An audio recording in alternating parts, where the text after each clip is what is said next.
I think they have no respect for workers' rights. I think that they want to just tell us what they feel is in our best interests. Jennifer Abruzzo served as the general counsel at the National Labor Relations Board, the government agency designed to protect workers, until she was fired in a public letter by Donald Trump.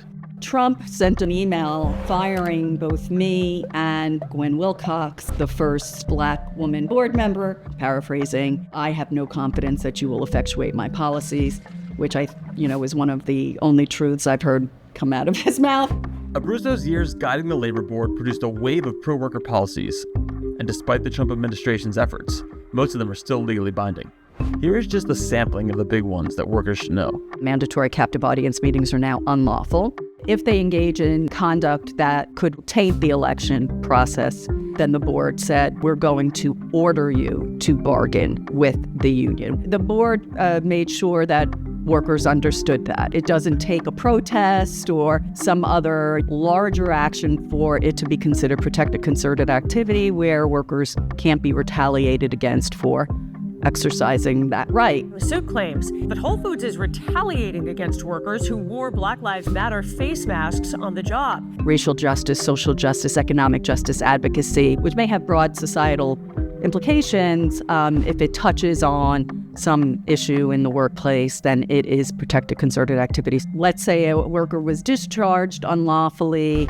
They would get not only back pay owed for the time period that they were terminated, obviously get an offer of reinstatement, but they'd also get whatever other monetary harms that resulted from the unlawful activity. Abruzzo's Trump-appointed replacement, quote-unquote, rescinded her memos on these rule changes.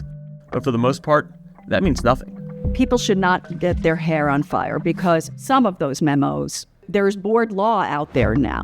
You don't put the genie back in the bottle. Workers know their rights.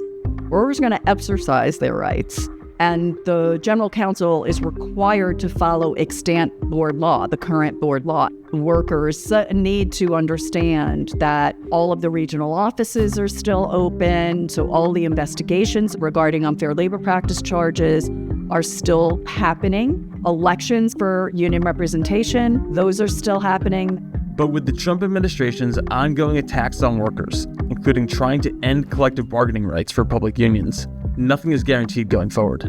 What I'm talking about is the systematic attempt to eviscerate the rights that workers have in this country. And that's one of the reasons why we really have to fight back.